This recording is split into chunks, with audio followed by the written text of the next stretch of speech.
Welcome back. Um, so next we're gonna talk about this thing called the circle of fifths. So you might have seen this before, if you took any kind of music lesson or anything like that, and you might have seen it and just said that just looks like a crazy symbol, and I don't know why that weird little diagram has anything to do with my life. Um, it's like the stereotypical image to hang in your fourth grade music room, um, if you had one. So it gets kind of a bad rap. But I want to show you why that's important to us as we get into some of the compositional things about music theory. So let's talk about that for just a second. So what we've done so far, and from Music Theory for Electronic Musicians 1 and Music Theory for Electronic Musicians 2, we've talked about chords, how to figure out chords, how to figure out the key, how to assemble chords once you know the key, and what each chord does. So we have major chords, we have minor chords, we have minor keys, we've got all the different chords within the key, and all the different patterns for figuring out the keys and the chords. So the next kind of big topic, well, actually the rest of this class, more or less, we're going to be working on a couple things you can do to create music. So when you're creating, how you can use theory to help you create. So we're going to be talking about a lot of different kinds of stuff, but a lot of these techniques are going to be aimed at creating. We're still going to do a bunch more analysis because from what I heard from the first class, that was something that a lot of people wanted. The joy of an online class is that if you don't want to look at those analysis things, if those aren't interesting to you, then you can just skip right past them. I'm not going to grade you, so it doesn't even matter. If you don't like them, skip past them. It's all good. But I do think they're valuable to look at how different songs work and sort of see this stuff in practice. Okay, so let's look at this thing called the circle of fifths. So here it is. Let me get it nice and big for us. Okay, so if you just Google around, you'll find a whole bunch of different versions of this. So what I'm going to do first is just explain what it is, and then we'll cut to the next video, and we'll show how you can use it when you're writing a track. There's a bunch of different things we see in here.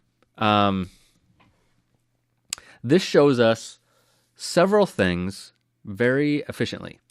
The first thing that shows us is the relationship of the relative major and minor. So we can see here that it's outlining all of the major keys and major chords along the outer circle and the relative minor on the inner circle. So we can look at C, and we know that C, the relative minor of C is A minor. If I'm in the key of A minor, the relative major is C. It goes both ways. So it's a handy diagram to see all those really fast. So if you're in the key of E, we can tell that the key of E, the relative minor is going to be C sharp minor. So if we have the circle of fifths hanging around, we can just see that really fast based on this diagram. That being said, I don't expect you to print this out and hang it up in your studio. I've never gone into a recording studio that had a poster of the circle of fifths on the wall. I don't know what I would think if I did walk into one. But regardless, it's good to know. You can also figure these things out for yourself. You know how to figure out the relative minor of all these keys based off the scale. And the pattern going around, while seeming random, is just counting up by 5 for every note. That's why we call it circle of fifths. So C, in the key of C, that's important. If we count up 5, remember C is all the white notes. So C, D, E, F, G. So a fifth away from C is G. If we're in the key of G and we count up 5, it's going to be G, A, B, C, D. That gets us to D. In the key of D, if we count up 5, we get to A. In the key of A, when we count up 5, we get to E. And so on through all the notes. We count up 5, we'll always end up at the next note in this circle until we get all the way to F, and then we count up 5 and we get back to C. So it goes all the way around in a circle, hence circle of fifths. Now sometimes you'll come across this and it'll be called the circle of fourths. Why would it be called the circle of fourths? Because a fifth upside down is a fourth. So if we go backwards, so this way, it's fifths. If we go this way around, it's actually a circle of fourths. So C to F, C, D, E, F. That's a fourth. So a fourth away from C is an F. F to B flat is F, G, A, B flat. I should probably do that with these fingers. F, G, A, B flat is a fourth away from F. So that's the second thing it tells us, is it tells us fifth relationships going around, it tells us fourth relationships going around, and it tells us our relative major and minor going around. There's one other thing it shows us.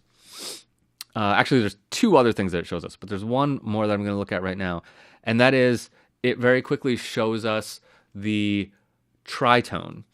Now, the tritone, I don't think I've mentioned the tritone yet, but it's sometimes called a diminished fifth. Doesn't matter. What it is it's the ugliest note, ugliest harmony we've got. And what you can find it by going directly across the farthest thing away. So D flat to G is the tritone. Those are the ugliest two notes you could play together. So C down across to G flat. Those are the ugliest notes. So if you just go straight across the thing, E flat goes to A, or C to F sharp. Actually, it would be the same. So if you go straight across, you find the tritone. Now, the tritone is this weird, this weird sounding interval. It doesn't sound good. Let's make one. So there's a C. If we go C directly down, we get a G flat or an F sharp. Same note. There's one. So let's do it like this. Let's make these nice and long. We'll hear them one after the other.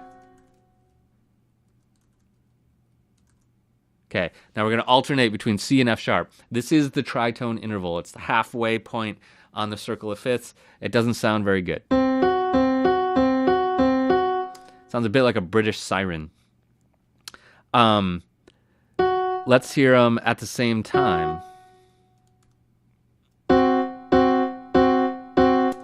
So that tritone sound is generally considered one of the most dissonant things we can do. Other than a minor second, doing that, the two notes right up on top of each other. But very close to it would be the tritone. Now, there are ways to make the tritone sound good.